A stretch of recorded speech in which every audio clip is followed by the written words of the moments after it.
Everyone, so we got 2 new packages in the mail today. Let's see what's inside. So this is kind of different looking since I'm filming inside of the banknote room.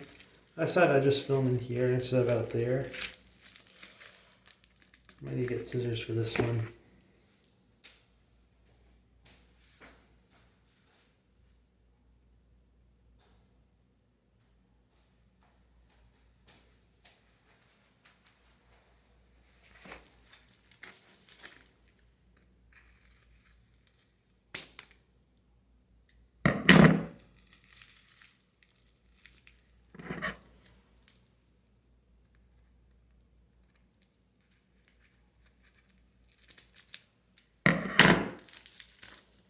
This one's got the bubble envelope on it.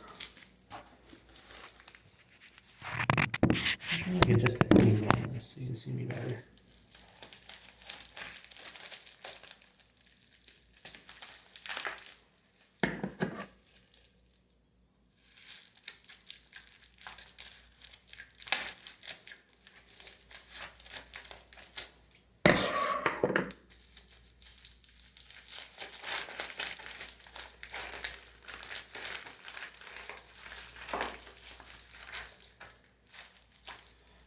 This envelope, I should have mentioned this. This is from Antioch, California. Here's the stuff inside. It's in cardboard with eBay tape, very nice. Let's get this tape off. It's coming off easy. Might not have to take all this tape off. I'm not exactly sure how this packaging works.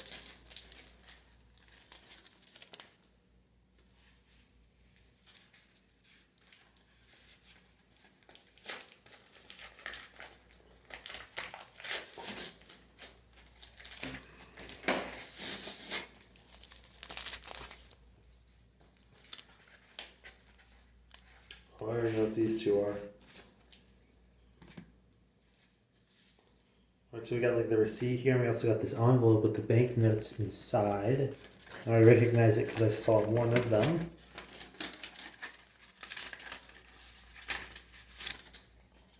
We got Uzbekistan. We got El Salvador. Alright, so this next one here is from Clifton, New Jersey. I'm just going to cut this one again on the side.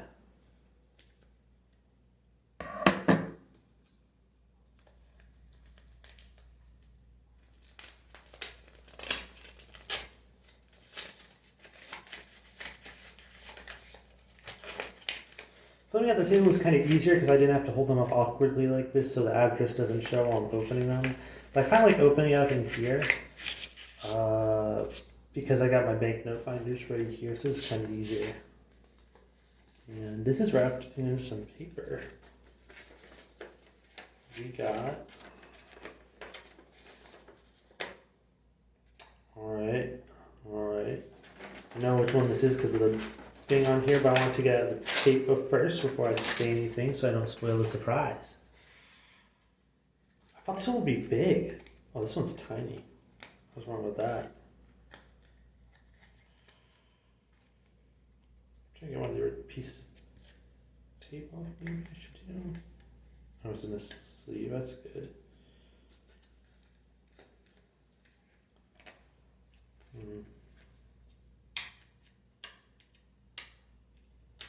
This tape can be sticky. They put it in like drumstick cardboard for the drumstick stuff that Nestle sells. It's kind of interesting. Maybe you see the product packaging on this sort of thing. So it shows you what they're buying in other countries. Although that's not really what I'm focused on. I want to get the banknote out of here. Alright, we got a corner. There we go. Alright, this should be what does it. I didn't drop the other piece of tape on the floor, just forget about it.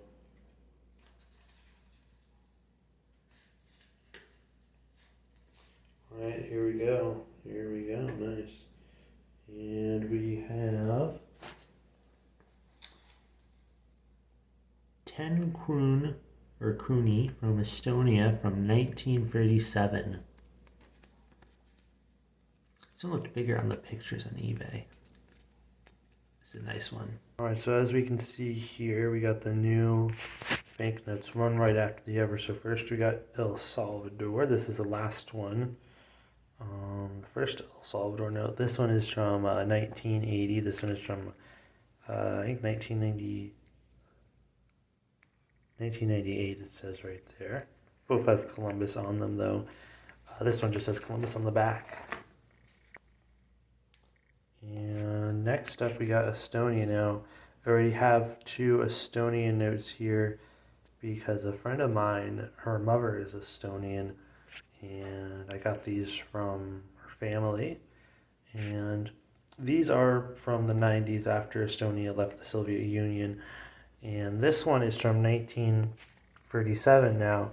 Something that a lot of people don't know is that between the world wars during the interwar period, Estonia and the other Baltic nations, Latvia and Lithuania, were actually independent states. They left the Russian Empire during the Russian Revolution and formed independent countries. Now, there were communist groups within the free countries that were backed by the Bolsheviks. However, they didn't really have governmental control over those countries until the 1940s when the Soviets invaded them. Now, last but not least, we have the Uzbek note with the 2 other Uzbek notes that I already had, both being from these 2. They're both from 1992. All 3 of them have the same seal, the seal of Uzbekistan. At least I'm pretty sure it is. And this one is from 2001. Now, these ones are pretty simple because they just left the Soviet Union and they were just getting started as a country.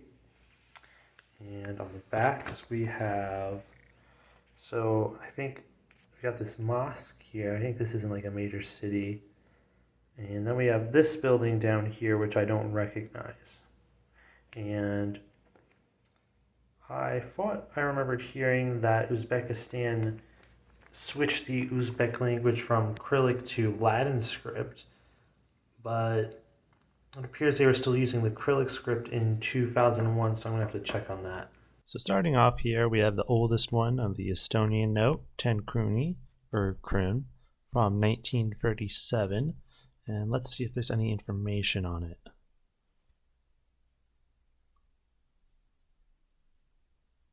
Alright, so it appears that the engraver was Karl Dahl, and the designer was Gunther Friedrich Reindorf. Sounds like they were both Germans. Maybe they were Baltic Germans who lived in Estonia. And it looks like the woman is probably just a model, which isn't really that surprising. They used to do that a lot back in the 1930s. And it was printed by the State Printing Office, aka Riigi Trükikoda, I hope I pronounced that correctly, in Tallinn, the Estonian capital. And the paper came from the Ligatna paper mill in Latvia and the Tervakoski mill in Finland. Very interesting. Now, as we can see here, there are a couple different versions of this note from 1928 to 1940. It appears that one of the 1928 printings is the rarest, as it stands at $150 for an uncirculated, actually almost uncirculated note. Mine also appears to not be that common, as it costs $54 for a uncirculated, although actually, now I see the 1940 is probably the most expensive because it's $300 for an uncirculated. Now I have the 1937 one, and interestingly, there was a 90th anniversary reprint of this banknote in 2008. As you can see, it's the same design again with a modified back, and this was for the 90th anniversary of the Republic of Estonia. Now, this was printed in 2008 because in 1918, during the Russian Revolution, Estonia, along with the 2 other Baltic states, Latvia and Lithuania, declared their independence from the Russian Empire, and they were independent states until they were invaded by the Soviet Union in 1941 during World War II. Next up, we have the 1 Colon note from El Salvador, printed in 1980. And as we can see, this banknote was demonetized on the 1st of January 2001, which may have been the date that El Salvador adopted the US dollar, although I can't remember off the top of my head the exact year, so I could be wrong about that. And interestingly, on the front, we can see that the dam showed there is the Cerrón Grande Dam. And I've never heard of the Cerrón Grande Dam before. As we can see, it was printed from 1977 to 1980, mine being from the last year, 1980. And there are a couple different ones from between the years, and it appears that they aren't all that rare. The rarest would probably be the 1978 at $14 for an uncirculated note. And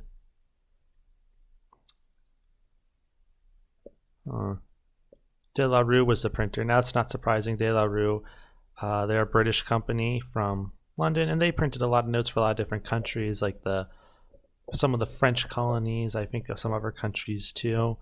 And one thing you'll notice about the El Salvador notes is that they all have Christopher Columbus on them. Now the currency is called the colon, colon being Columbus in Spanish. And so his picture was put onto all of the different banknotes because they named the currency after him. Not exactly sure why though.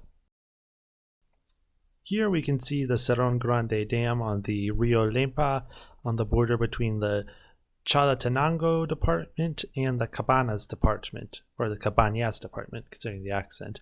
And it looks like there's a little village nearby. Now, if this construction project was similar to how American dams are built, this little town here was probably started by the construction workers. And it's not surprising a lot of them would probably want to stay in the area because they would probably still keep working on like dam maintenance and running it. And if we zoom out, we can see that it's north of the capital, San Salvador. Sort of basically like in the middle of the country. And as we can see here, the dam was built in 1976. And it's a hydroelectric dam, meaning that it uses the water to generate electricity. And the reservoir behind it is locally known as Lake Suchitlan, although it's officially known as the Cerrón Grande Reservoir. And it's the largest body of fresh water in El Salvador because of the dam. Very interesting. And it has a lot of water bird, duck, and fish species living in it, which isn't very surprising. A lot of dams like that and their reservoirs become home to those sorts of species. And you can see they got Francis turbines. I'm not exactly sure what Francis turbines are. But yeah, it looks like this is a pretty big project and it's done a lot for generating electricity in El Salvador. Now, I also looked to see why the currency was renamed Colon, and it appears that in 1892, a Salvadorian president, Carlos Ezeta, see his picture there, decided to rename it after Christopher Columbus, who is known in Spanish as Cristobal Colon. And I'm not exactly sure why he felt that. Maybe he just thought it would be a more appropriate homage than like peso, or maybe he wanted to change it from the peso because the peso, as we probably remember, came from the Spanish colonial period, and now the independent countries, they probably wanted to distance themselves from that time period. Although ironically, Christopher Columbus kind of is the reason that time period happened, so maybe the change really didn't do that much in that part, but that's just a fear. I don't know why Ezeta decided to do that. Now, last but not least, we have the 1000 Som from Uzbekistan. I was having a bit of trouble remembering what the name of the denomination there was, but as we can see, it is the Som with an apostrophe between the O and the M, and on the front is the state emblem of Uzbekistan. Pretty recognizable once you've seen it. And on the back, we have the Amir Timur Museum in the city of Tashkent. And it is still in Cyrillic. I need to check on the date as to when they switched over to Latin, because if I recall correctly, they no longer use the Cyrillic script, which isn't that surprising because the Cyrillic script was introduced by the Russian Empire and continued usage by the Soviet Union. And since they had just gotten their independence for the first time since like the mid-19th century, they probably wanted to, distance themselves. And it's sort of 1000 Som, the exchange rate is that 1000 Som equals a very small amount of US dollars. So it looks like we have a bit of a relative inflation going on. It's part of the second Som from 1994 onwards. I guess my first notes are first Psalms. And let's see how... So this isn't a very rare banknote. The uncirculated is just under $1. And there's not really much else to see here. Let's see what that museum is. Now here we can see the Amir Timur Museum. Now Amir Timur, we may not recognize that name, but he has a much more recognizable name. Tamerlane, I'm not sure how it was pronounced. And he's a very relevant historical figure in the Mongols. He was a very well-known warlord, and it's said that his tomb had maybe it's known that the tomb had a curse. I don't know, because like that whole tomb cursing, that tends to have a lot of like rumor in it. But the rumor is that his tomb had an inscription on it saying that whoever opened it would release a force worse than him. I don't remember the exact wording. And that happened just a few days before Nazi Germany invaded the Soviet Union. It happened in 1941. So that's a pretty interesting coincidence, presuming that that inscription on the tomb does exist. And the Amir Timur Museum was opened in 1996 in the city of Tashkent. As we can see on the map here, it's very close to the border with Kazakhstan, and it's not really talked about that much, but a lot of these Central Asian countries have odd international borders because of how they were drawn during the Soviet period. And if we get a closer look here on Google Maps, we can kind of see where it is in the city. It's in the downtown area, and we can see that the local terrain is a bit mixed. It's pretty green, although there's also a lot of sandy areas too, because we have to remember Central Asia is a very desertous area. And Tashkent is sort of like right between the green zone and where the mountains begin. We can see the desert in Kazakhstan, and if we go south further into Uzbekistan and Kyrgyzstan, we can see where the mountains begin. Also, I did check on the Uzbek language, and as we can see, it historically was written with an Arabic script, although it was later turned to Cyrillic. And it turns out they haven't fully switched over to Latin yet, although Latin script is still widely used alongside the Cyrillic. However, the Uzbek government in February 2021 announced that they were going to transition fully to using Latin script and go away from the Cyrillic script. Now, considering everything internationally that's been happening with Russia, especially with their invasion of Ukraine, it's not really surprising that they probably want to distance themselves from the Russians, who ruled them for close to 200 years and sort of establish themselves more as an independent country again, at least linguistically. Well, it looks like that's all for today. I actually started this video yesterday, but it got late, so I decided to wait on finishing it. Thanks for watching. Hit that like button if you like the video, and if you like a lot of my videos, or some of them, don't forget to subscribe, leave a comment if you have any thoughts about the banknotes, and that's it. Thanks for watching.